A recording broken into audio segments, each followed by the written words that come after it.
A 59% solution by mass of cane sugar. Cane sugar का आपको देता है molar mass 342 gram in water at freezing point 271 kelvin and freezing point of pure water is 273.15 kelvin. ठीक है, the freezing point of A 5% solution by mass of glucose in water is. अब आपको जो 5% solution दे रखा है by mass glucose का, उसका freezing point निकालना है। तो देखो पहले क्या क्या दे रखा है वो डेटा लिख लेते हैं अपन। तो सॉल्यूशन में आपको देखो यहाँ पे एक दे रखा है 59% सॉल्यूशन, जो सोल्यूट है सॉल्यूशन दे रखा है ना 59% सॉल्यूशन। इसका मतलब क्या है भाई 59 gram solute present in 100 gram solution.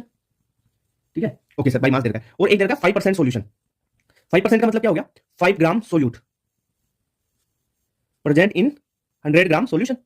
ठीक है सर, इतना तो अपन ने इसको डिकोड कर लिया। और देखो आपको डेल्टा टीएफ निकाल लेते हैं, कितना होगा देखो 271 और दूसरा 273.15। ठीक है, एक तो सोलवेंट का दे रखा है सॉल्यूशन का, तो आप क्या कर दोगे भाई टी सोलवेंट क्या करते हो solvent minus solution boiling point है, तो 273.15 माइनस 271 केल्विन। भाई ये 271.15 केल्विन किसका है सोलवेंट का है, तो वाटर का देखो प्योर वाटर। ठीक है, तो ये कितना आ जाएगा 2.15 केल्विन। एक तो ये आ गया। दूसरा आपको पूछा है किसका, दूसरा सॉल्यूशन है ना जो 5% उसके लिए, तो उसके लिए आपको पूछा है सॉल्यूशन का, ये तो आपको निकालना है। टी नोट मतलब प्योर वाटर का तो 273.15 केल्विन ही होता है। क्लियर बात। तो यहां से आप डेल्टा टीएफ देखो क्या करोगे, इसके लिए डेल्टा टीएफ, इसके लिए डेल्टा टीएफ निकाल लो। तो delta TF is equal to KF small F. इसके लिए मैं क्या करता हूं टी डेज कर लेता हूं, तो delta TF dash is equal to KF तो सेम रहता है एम डेज मोलेलिटी, दोनों को डिवाइड कर दिया तो केएफ से केएफ कैंसिल हो गया, तो क्या हुआ delta TF upon delta TF dash is equal to molality क्या होती है देखो पहले तो मतलब सोल्यूट का weight upon molar mass of solute into 1000 upon weight of solvent. Dash वाले के लिए लिख देते हैं weight of solute upon molar mass of solute into 1000 बटा वेट ऑफ सोलवेंट, डेज लगा देते हैं। अब देखो वेट ऑफ सोल्यूट कितना है, देखो पहले वाले के लिए इसके लिए सोल्यूट का वेट तो इतना दे रखा है और सोलवेंट क्या हो गया यहाँ पे सोलवेंट 59 ग्राम है, 100 ग्राम में से सोल्यूट तो बचा हुआ जो है वो क्या होगा आपका सोलवेंट होगा। सही है, तो 41 ग्राम क्या हो जाएगा आपके पास सोलवेंट। यहाँ पे सोलवेंट कितना होगा भाई 5 ग्राम, 100 में से 5 ग्राम तो सोल्यूट, बचा हुआ सोलवेंट तो 95 ग्राम सोलवेंट हो जाएगा।